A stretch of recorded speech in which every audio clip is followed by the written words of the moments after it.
皆さんこんにちは。私は環境理工学創造専攻の教授の吉川邦夫と申します。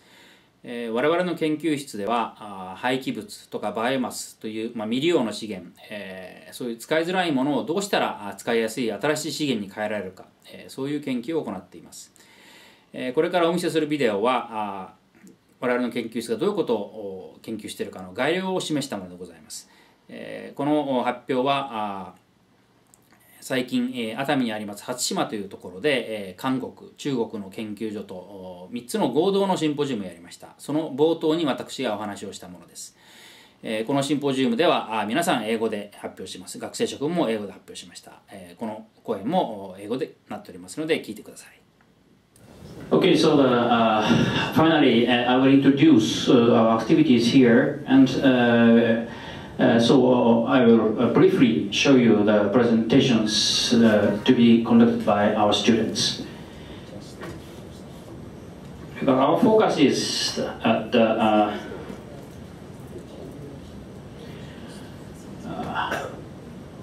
raw materials, unutilized resources such as biomass and wastes, and how we can convert these raw feedstocks into coal-like solid fuel, natural gas-like gaseous fuel, or petroleum-like liquid fuel, hydrogen, and electricity is our main focus. So we have more than 30 students, and you can see roughly 1/3 is Japanese and 1/3 is Chinese, and others are many countries. We have a good number of foreign students. So the first topic is the solid fuel production. So today we will have three presentators. One is Mr. Kim from Korea, fuel production from MBT University of Korean MSW employee, and other two, Mr. Bayu Indrawan, also he's a doctoral course student, and one Chinese master course student on this topic. So the first topic is MSW treatment, municipal solid waste. So this is the operating principle of our hydrothermal treatment facility. We have a reactor, high pressure vessel reactor, and this is a raw material. Everything can be put into the reactor. No segregation is required, and we supply roughly 200 degrees C, 2 megapascal saturated steam inside, and only 1 hour is enough to finish the reaction. Then we will extract the steam, and this steam should be condensed and water treated, and maybe fed back to the feed water of the boiler. This is a closed system of the water. Then we extract the product. So you can see the big difference of this raw material and the finished product. And moisture content is almost the same, but it shows a very good drying performance. Maybe natural drying or just air drying is enough to get the dry product whose moisture content is roughly 10%. And the energy balance of the system is something like that.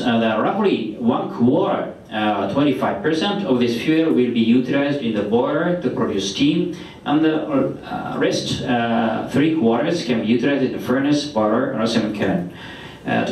Our main target is to co-firing with coal of this new material. So we have a commercial plant in Japan, in Hokkaido. Its hospital waste is treated every day.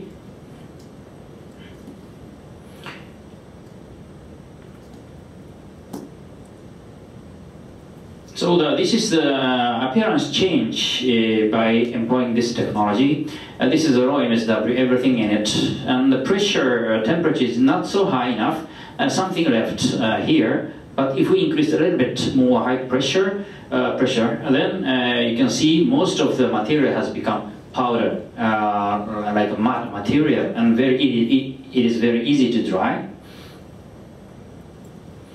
And our target is one of the target is the cement kiln application. So this material is very similar to the pulverized coal. So we put this treated MSW together with the coal. This is a pulverizer to supply to the main burner of the cement kiln. But the main program associated with this MSW application for co-firing with coal is the chlorine content. So a very interesting feature of this technology is we can also control the chlorine component inside of the MSW. This is a raw MSW. Roughly 2/3 of the chlorine is coming from organic chlorine. It means PVC. And the rest 1/3 is inorganic chlorine. This is essentially a salt. But if we increase the pressure or if we increase the reaction time, then you can see major part of this organic chlorine will become inorganic chlorine. So it means this organic chlorine can be easily removed by water washing. So this is the result of the Mr. Indrawan, Bayu Indrawan. So he will make a presentation on this result today, this afternoon. But very reasonable water washing is enough to get a very small amount of chlorine content. So it means this technology can produce chlorine-free, and also the raw material of the MSW contains very less sulfur. So sulfur-free, chlorine-free new solid fuel can be produced using this technology. And if we apply this technology to the high moisture content biomass like sludge or animal manure, different things will happen. So this is an example of the sludge. Water content is 80%, and it is very difficult. This is maximum water content we can obtain using the dehydration process. But after finishing the hydrothermal treatment, the products, they water content a little bit higher, but this shows a very good dehydration performance, and mechanical dehydration is possible to have water content less than 60%. And this product shows very good drying performance. And we have also a separated water here. And one interesting feature is that, you know, in sludge there is a lot of nutrient, nitrogen, phosphorus, and potassium. And nowadays the potassium and phosphorus resources very, very high demand all over the world due to the high rise of the price. So that we can recover this nutrient to this separated water side. But one of the major problems associated with the sludge for the usage of the fertilizer is the heavy metal content. But major part of the heavy metal will be left here in this solid side. So this can be burned together with coal, and this can be utilized as a fertilizer. So the main mechanism of this phenomena is, this is before treatment. Most of the water is bounded water, but after conducting hydrothermal treatment, the cells will be crushed and the bounded water will become free water. That's why we have a high performance of the drying and dehydration. So this technology has been commercialized in China. One of my Chinese students is the key person in this company. They are building 100 tons per day plant for sludge treatment by use of the hydrothermal treatment. It is under construction in Mongolia, Fuhat city, and this is the main reactor. They will install 3 reactors, and this is a coal-fired boiler. So produced fuel can be burned together with coal here. And this is dehydrate of solid and liquid separation. And their preliminary testing showed that just this solid separation can realize the solid residue whose moisture content is roughly 35%. It's amazing. Starting from the 80% moisture content and down to 35% moisture content can be achieved. So the next topic is liquid fuel production. So one technology we will introduce today is emergent fuel production, and Mr. Yamamuro will make a presentation today on this technology.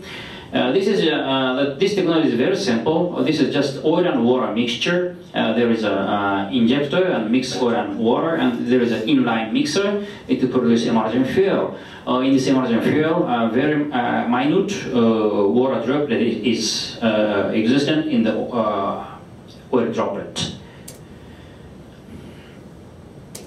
And this is the operating principle of the technology. So this is the oil droplet. Inside there is a water droplet. And once this oil droplet going to the burner, there is a rapid evaporation of the water. As a result, the droplet will become very small oil droplet. So compared with this relatively large droplet, which is achievable by mechanical atomizing, but this is a very small particle, so much easier to burn. So as a result, the dust, especially soot formation, is dramatically reduced, and in the course of the evaporation of the water, there is a temperature drop. It means thermal NOx can be also reduced. But interesting finding is that the energy saving is also possible because this is the water content and this is the excess ratio of the combustion, and this is thermal efficiency in the boiler application. And normally the oil, 100% oil is utilized, and the excess air ratio should be around here. If we reduce the air amount, there is a big smoke is coming. So normally the plant is operated around here. But by just adding 10% water, we can shift the operating point from here to the point to here. Less excess air ratio is possible. It means higher efficiency is possible just adding water. So we have commercialized this technology in Hokkaido, Japan. This is a SPA facility. And this is amount of supplied water, and this is consumption of heavy oil A per ton of hot water. And this is original heavy oil A case, and this is emulsified fair case. And this plant has been commercially operated for more than 3 years. No human being attendant. And you can see this is a long-term demonstration. Roughly 10% energy saving has been demonstrated. So the big finding is that the inner surface of the boiler is very clean due to the clean combustion of the oil. So we have going to shift this transfer this technology to Thailand, and Mr. Yamamoto will explain you about the result of our Thailand experiment. And the second topic is biodiesel fuel production, and two presentators we will have today. And the main idea is, this is main biodiesel production reaction. This is a trans-esterification reaction. This is a raw oil, triglyceride, plus methanol. 3 moles of methanol will produce FAME. This is biodiesel plus glycerol. And theoretically, only 3 mole of methanol is required, but the real plant, mostly much methanol is required. For example, 6 mole of methanol is required, and relatively high concentration of catalyst. It's alkaline catalyst is utilized, and relatively higher temperature is required. So our idea is that I've explained you about the emulsion pure technology. So this is emulsion for water, but we can adapt this technology to the methanol. So if we mix emulsified methanol with raw oil, we can have this very uniform reaction field. A very small droplet of methanol is dispersed in oil very uniformly. So this is a conventional mechanical mixing to oil and methanol, but this is a much better mixing method. So we conducted the conventional mechanical stirring method, and this is emulsification mixing. And some results shows that this case is this reaction time, and this is the catalyst concentration, and this is in the case of the methanol percentage, 14%. And you can see much faster, almost suddenly finish the reaction of this production rate, production of the biodiesel. So detailed result will be presented by 2 students today. Okay, so the final topic today is the gaseous fuel production, and we have totally 5 presentations by our students, and there are many new ideas coming from. So from his Mr. San's work, he's challenging for the e-waste gasification using the molten carbonate technology. And Mr. Inoue is trying to do the plastic gasification using two-stage gasification concept, employing ruthenium catalyst. And also Mr. Bayu is challenging the CO2 gasification of biomass. And Mr. Ashino and Ms. Chen is trying to remove tar by use of the adsorption or absorption technologies. So this is the concept of the Mr. Chan's work. We have a molten carbonate bed here, and we supply e-waste here, and then we supply steam here. This is essentially a steam gasification process, and as a result we have fuel oil, and also this environmental pollutants can be removed by this reaction with this carbonate, and also we can recover metal here. And this is the result. This is carbonate absence. Very few gases coming, but this carbonate existence significantly promotes the gasification process with the same temperature.